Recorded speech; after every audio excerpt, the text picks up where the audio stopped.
Have you heard of Guga Foods? I know these records, and yeah, what LeBron's doing is insane. What is this incredibly beautiful piece of meat, and how come I can't make it? No one thought Kareem's record would ever be touched. You're gonna have to explain that one. Sure. One of my favorites growing up was Mario Galaxy 2.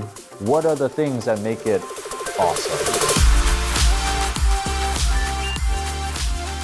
Welcome to the Concept Kitchen. Yes. My name's Andrew. I'm Nathan. And we're gonna be cooking up some ideas today. Yes, some good ones. So, all right, have you heard of Guga Foods? Guga Foods, no, please enlighten me. Long story short, YouTube channel, Okay. Check it out. He makes steak. He makes delicious looking other food that I can't list right now. So he has a real kitchen. He's a real, not like us. Well, so yeah, exactly. He actually cooks. Okay. We just cook up ideas. Yes. But it's so funny. So he's actually filming it all from his garage. Okay. Actually, a lot of YouTubers do this apparently. Yeah. They don't even use like a stove because you're not gonna put a stove in the garage. For sure. Use a little hot plate. Right there. Yeah. Do you know like Joshua Wiseman? Yeah, Dr. Wiseman, same exactly. thing. Even though he's in a kitchen, he doesn't use the stove. Exactly. Like, what's going on there? Yeah. Anyway, so long story short, really good, amazing food, but I could never make it. It seems uncreatable in my mind. And I've tried. It's definitely not the same. And there's a part of me that is trying to think to myself, man, what is this incredibly beautiful piece of meat, and how come I can't make it? You know what I mean? Yeah. It's almost like the image of the thing itself pales in comparison to my poor representation. I see. Yeah. No, dude, for sure. Like, whenever I'm like following a recipe, I'm like, I'm following the recipe. How come my thing sucks? Compared to what I ate last week that this was from. Yeah. So there's like a little distortion there. Whatever, from A to B, there's something happens in the middle that messes it all up. So my goal obviously is to recreate the real thing. But so that's what I talk about today. This whole idea of like, okay, you've got something that seems really amazing and awesome. And like you want to be able to reproduce it, but you can't. And that's kind of part of what makes it awesome. Oh, I see. You know what I mean? Yeah, for sure. Because like otherwise, if everyone could make it, I don't know. Maybe it wouldn't be awesome. Exactly. His channel wouldn't be as awesome as it is if everyone had those kind of like delicious looking steaks. Or if what afterwards. he was making was like chicken nuggets. Yeah, exactly. And obviously, he has like cool B-roll. He's got like cool rock music going on and nice spinning of the grill with the fire and everything. So there's a lot of like artistic, aesthetic stuff that makes it awesome. But it's also just a lot of like, a lot of things that make it kind of one of a kind and unique. And so that's that idea. Like, what are some other things that are sort of unique, one of a kind, almost like irreplaceable? And what is it about people that enjoy watching it so much? Because I've literally watched all those videos. I still am subscribed and still watch all those videos. He dry aged, what was it? Like stuff in olive oil or in like butter and deep fried Wagyu fat. Anyway, for sure. Delicious, incredible, amazing, up there, and I'm like, this is too much. Dang, and just to be clear, it's not just food, right? It's anything that you want to talk about. We'll talk about the anything, right? But for me, the first thing I think of is food that is unattainable. Interesting. Food that is amazing, out of this world, kind of a thing. Interesting. That's so funny because, like, I don't think of food as. You seem to be like what you're describing sounds like art. Yeah. I don't really think of food as art. I'm not into like fancy food. I just want the food that I want. Just the standard thing. I can eat the same thing like every day. And I would enjoy it. Sure. Right? It's not like I don't like food. Sure. It's just I love the simple stuff. Give me my nachos and my burger. I'm not knocking that. I love that personally, but I can appreciate, or sorry, let me phrase that. I can't appreciate it, but I can appreciate how challenging it is to make something that amazing. Because I can't do it. Yeah, for sure. Yeah. That's crazy, right? Like something like food can be like art, basically. It totally is, definitely right? Is, definitely it's, as they say, it's an art. It's an art. It's a creative form. It's a video. I don't know. What are some other things that like people? So have you heard that LeBron James is coming up on of course, dude. I follow the NBA, and that's all they talk about every day.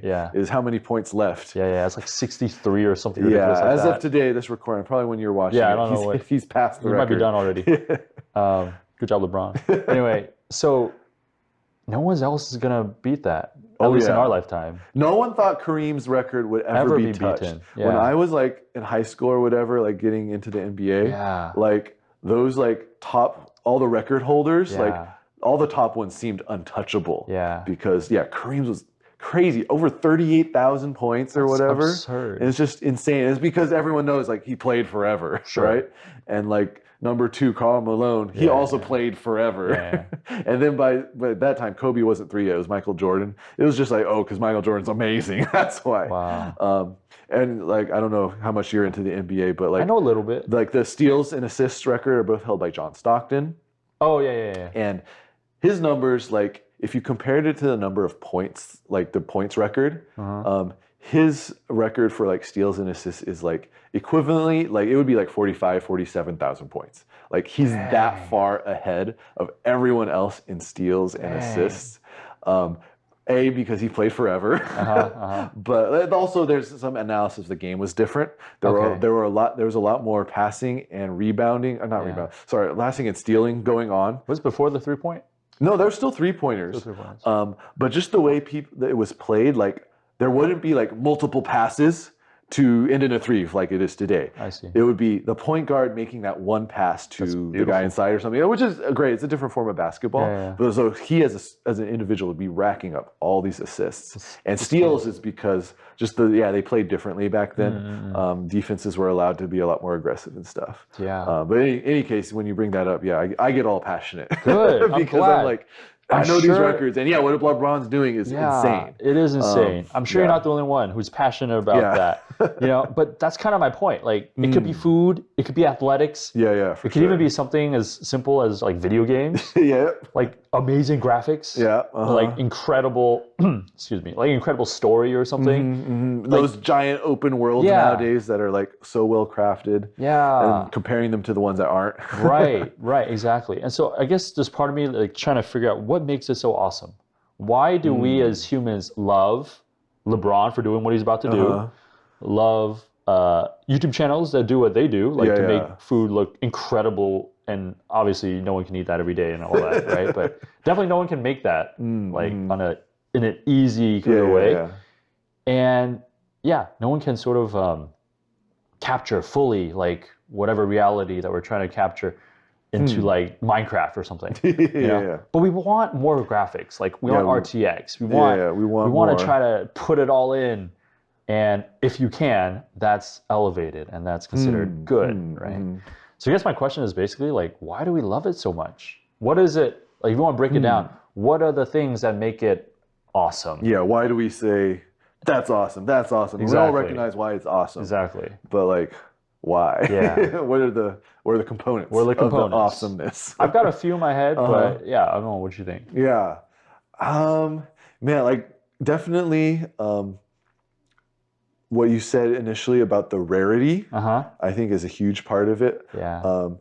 Because of the difficulty, right? Those are interlinked. It's rare because it's difficult. And for someone to be able to do that and perhaps even reproduce it, like do it a lot. Clearly that person must be awesome, and like that uniqueness is part of it. I don't know, you brought up video games. As I was growing up, I was totally into like game design and like breaking down like why this game was awesome. And so for me, one of my favorites growing up was Mario Galaxy 2. I don't know if you're familiar. I was a big Nintendo head. I've watched a YouTuber who I think loves Mario Galaxy. Anyway, it was so unique, and not just because it was different, but just because like almost every level was just so awesome and just like exhilarating. And there was just something about like no other game has been able to capture this much fun in one game. And like not to say that that's better than say a more artsy game that's like telling a story. That would be a different kind of uniqueness, like how awesome it is. But something about that uniqueness, I think, is part of why we say that thing's awesome. For sure. And not to say, but it's not just unique, right? Because you can have really bad unique stuff. That's right. No, exactly. Because it's got to be like good. Unique, I guess. But what makes it good unique? I know. We're trying to break it down, and it's hard. Okay, so all right, let's think of it this way. So, what are sort of the phrases people use when something's like incredible? it's like extraordinary. Right? Yeah. Or like a few years ago it was epic. Sure. Like everything was epic. Yeah. Definitely. I guess I'm thinking more like, because I was an English major, so I literally broke down like, educate us. Extraordinary is extraordinary. Ordinary. Dang, dude. You're right? That's, I'm sure I must have noticed that at some point, but I feel like I'm noticing that for the first time.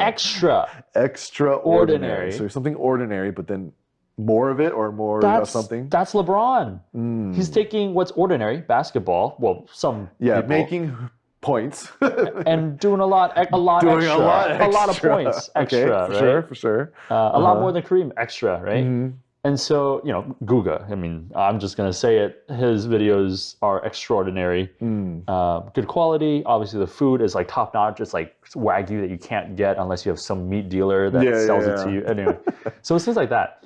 I think when you get to that point, what you're really trying to say is what we like as a world, as a society, we don't like the ordinary. We like the extra. We don't like ordinary, but we like extra. Why do we write that one down? Yeah, you guys saw the transcript, maybe. It's like why do we feel that way? Yeah, not to say like the ordinary is bad. Right, not to say it's bad, but really appreciate that which is not ordinary. That's right. Is merely ordinary. Yeah. But that which is extraordinary. Yeah, no, exactly. Interesting. I like how you put that because it's not like it's special. These things are special. Yeah. But it's not that they are like completely different, like, I don't know, dimension or whatever. Exactly. Like it's something that's normal, ordinary, but the next level of it. Yeah. Right. And so that, I think, is what we're trying to get at. Like there's a next level. Oh, yeah. Transcendent. How do we take something that's ordinary that hasn't been extra'd yet? Yeah. You're just using words at this point. I'm creating words here. Been extra'd. I love it. Yeah, no, exactly. Because like you think about it, you don't have, everything else that you see that's awesome, it's just ordinary a little bit more. Because there isn't a, how do you put this? Like, we don't have a thing that's not from us to compare to. You're going to have to explain that one. Sure. Sorry. All we got is ordinary things to use to make extra. There's nothing like outside of our world or anything like that we can point to and be like, oh, this is also awesome. Just to rephrase so we're clear, like, there's nothing that we just happen upon, say, that's already extraordinary. Nowhere else in the world has anything except for what's already in the world. Huh. You know what I mean? I get what you're saying. You get what I'm trying to say? But like, I would say like supernovas are pretty extraordinary. Okay. And they just happen by themselves. So go universal, sure. If you want to say in the universe, there's extraordinary things. But not everything's a supernova. That's true. Not all stars go supernova. That's true. It's the rarity. But I get the what you're saying is like what surrounds us and our default state, we should say. Like if we go back to the first humans or whatever, right? It's all just ordinary. Yeah. And it's humans who have gone and taken the ordinary and made them extraordinary. And so I guess the question is, why do we want more than ordinary? Yeah, why do we bother? What's wrong with ordinary? Yeah. What's wrong with ordinary? I'm just ordinary, man. What the heck? Yeah. Just ordinary guys just trying to talk about we're ordinary stuff. But we're like trying to be a little extra here by like recording ourselves. We want to make it good. Instead of just talking, like we just set up a camera and record ourselves. Exactly. Right? That's true, yeah. Why do we want to make ordinary things a little more extraordinary? Yeah. Okay. And then why do we, pile into stadiums to watch athletic whatever things happen and watch LeBron? Obviously, one day he's gonna beat that record in like a week or whatever. Yeah. It's like something about us as people. We don't like to settle for ordinary. Yeah. We want extra. That's why like half of Instagram feels like it's people's travel blogs. Exactly. Right? Because they want to show off, dude, I went to this place. Yeah. This ain't your like neighborhood. This place is awesome. Yeah. Right. Or I'm trying this food, right? Yeah. You can't get this where you're from. No, it's true. But let's think about that for a second. I was thinking about this, like, even if you had, I don't know, 100 years of your life, you're not going to see everything. You're not going to be able to like Instagram every that's deep. Paris baguette, whatever. Yeah, you can't capture every atom of the universe. So. Yeah, you don't have enough time. Shoot, man. And then if you think about it, you know, we use words like, oh, this is out of this world. Or like, oh, this is, I was thinking of a word anyway. So it's extraordinary, out of this world. It's all things that are outside, kind of hinting at some idea maybe that like, man, we really don't like this world. That's interesting. Or like, there's something about this world that's too ordinary for us. And we want something more than what this world might be able to give us. Are we just like ungrateful and like greedy? We want more. Yeah. No, but that's interesting, huh? I never thought of it that way. Or it's a case that we want extraordinary because we're more than ordinary. We're extraordinary, so we want other things to be extraordinary. Yeah. Like, okay, I'm not saying that, you know, we're all going to be LeBron James, but maybe we could if we had enough time. If we had enough time. You'll practice enough. If I don't know how much time I'll need. Some of us are not born with bodies that can jump that high. I'm not going to be LeBron James for a long time, okay? But, you know, it's like that. It's going to take, it's going to take maybe an eternity. I don't know. Yeah. If we theoretically had enough time, we could all achieve potentially everything we see. That's awesome. Yeah, maybe if I had enough time, I could make a Guga video. Yeah, exactly. I'll try it out. But because we don't. I can see all the, you know, different places. Because you could try it a million times, as he probably has tried it. Oh, yeah, exactly. Interesting. Okay. All right, so why are we?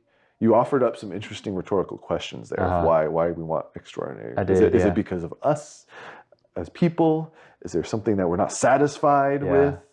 Gosh, I don't know. Not being satisfied with ordinary sounds kind of like, I don't know, snobby to me. Sure. But that's an interesting thought, right? Yeah. Like that this world in its like default state isn't good enough for us. It's not good enough for us, but we want more. And like we as people, as humans, how are we, like we're capable of actually making extraordinary things. Yeah. Right?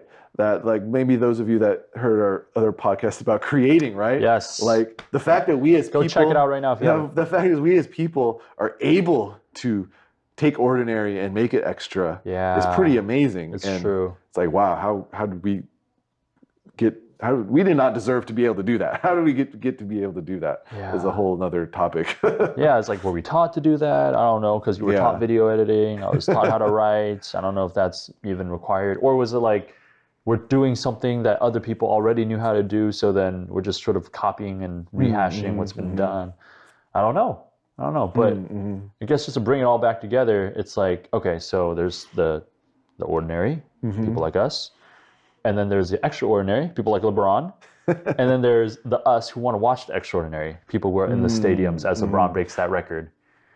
Yeah, and just that brings up a slight variation. Yeah. It's not just that we want to be extraordinary. That's not what you're saying. Right. Maybe sometimes we want to be, or we want to make the extraordinary. Sure. But we're also just we're satisfied just observing. It's true. The extraordinary. It's true. And when you put it that way, that's a little less snobby. Yeah. Like just it's being inspiring. just being able to watch and experience it, right? That's why we have to concert know halls. That this man was able to make shots this many times into a hoop. Yeah. Like, I don't care who you are. I'm going to be impressed by that. That's why we as a society build theaters and like giant stadiums because people really like going to see amazing events. Yeah. Like another one that's happening right now is like the Super Bowl soon, right? Oh yeah. And like I don't even know how many hundreds of thousands of people watch it on TV, live, but so many people get packed into that one stadium. They do. Right? And most of them can barely see anything. Yeah. But they're there to experience the Super Bowl. Yeah. An extraordinary event. And it doesn't feed them. Nope. It doesn't do anything for their life. No. Aside in fact, they might it might hurt them a little bit. Yeah, it might like cause them to, I don't know, like get veg out or something. And that's interesting. Yeah, like for example, this past Christmas, I went back to my parents' house in the Sacramento area, and I was excited to go to a Kings game for the first time in forever because they're finally worth watching. Yeah, I heard they're pretty good this year. Yeah, they're still 3 seed at this time of this recording. Yes. They unfortunately lost the last game, but Mike Brown is the coach, right? Yes, he's up for Coach of the Year, man. But yeah, I went and I took my dad. We went to the Kings Stadium. A, to watch the Kings because they're finally good, and B, because that's the newest NBA stadium actually. So it's by far the nicest NBA stadium. It's super nice. Ooh. It was really trippy actually. We're like walking in. It's not like most stadiums where like you have to walk up a giant ramp to get up. You just walk up ground level, and most of the stadium's underground. Oh, like you walk in and you're like already almost at the top. Dude, it's really interesting. Yeah. So like, it's a very interesting experience. You walk in, it's like you just look down. It's just awesome. Yeah, and that was really awesome. And yeah, it was packed. And it's like, what made me want to go watch these grown men play a game? Yeah. And I wasn't even that close. I was pretty high up. What made me want to spend money to go sit really high up and watch these people way down there play a game? That's true. That's true. It's because they're way better than me. Yeah. And it's really, I happened to be a Nuggets game, so I got to see Jokic. Yeah. I don't know if you know Jokic, the Joker, man. Yep. He's pretty amazing. He's extraordinary. Yeah, Nuggets, yeah. And yeah, like. He got MVP, right? Twice so far, 2 years in a row. He's going for his third. Okay. It's crazy. But yeah, like why would I go bother spend several hours just sitting there, exactly, kind of just watching them play basketball? Unfortunately, it wasn't a very good game. They were shooting horribly. Yeah. That was during the winter storms, and so I feel like the people from Denver had a really rough time getting over to Sacramento. So they were really off. Yeah. But I still thought it was worth it. Yeah. It was like cool because it's like a unique experience and. Sure. It's not like going to the playground watching old people play basketball. Yeah. Right? That'd be too ordinary. Yeah, that's ordinary. Yeah. So anyway, I don't know. Superstars, right? If that added to the conversation at all. But I experienced that. Exactly. Like, you're totally hitting the nail on the head. I mean, it's those moments where we feel like, you're sort of out of yourself and you're just focused on something extraordinary. Yeah, you're there to experience that. Yeah. There's something about experiences. So I don't really know where I'm going with this, aside from the fact to say, like, feels really weird that the things we really care about are when our world is very different than how it currently is. Like, we love the stadium. Yeah. But we're not always in the stadium. Yeah. We love to watch, like meat cooked this way, but my food does not always look that good. And we love, If you experience it every day, then, like, say you were to go to a stadium every day. Sure. It wouldn't be special anymore. Well, so that's a different question, right? Like, I don't know. I've never been to a stadium every day, so I can't prove it. That's true. I'm going to kind of say maybe, let's say it might still be good, but I'm just trying to point out that something about, like, not being at the stadium. Not being able to. Is what makes you want to be in the stadium. Mm-hmm. And that, to me, is pretty interesting. Yeah. Like, we're all just fighting the ordinary. We are just fighting the ordinary. That's some nice spices there. Dude, on that idea right there. I like that one. I just made it up. We are fighting the ordinary. Yeah, like we don't want to settle. That's why we watch YouTube videos. YouTube videos, if they were just sort of like the original ones where you're just filming an elephant in a zoo, no one would like keep watching it. But no, it's because we actually went up from there. Yeah, that's why we watched Dude Perfect. That's why I watched That's why they got 55 million subscribers. Okay, Dude Perfect is the classic example of what I'm trying to talk about because of their trick shots. Yeah, it's completely the not ordinary. Completely. That's the whole point. Because no one actually is gonna make it. Like, like they're the only ones spending the time to like do that. Yeah. So anyway, so that's totally what I've been having that sort of marinate in my brain for way too long, and just wanted to throw it out there. Yeah, for sure. No, dude, I think we could do a part 2 to this. Let's do it. Yeah. All right, guys. Marinate on that. Think about that. Put your thoughts in the comments, and we'll see you next time. Take care. All right. Peace.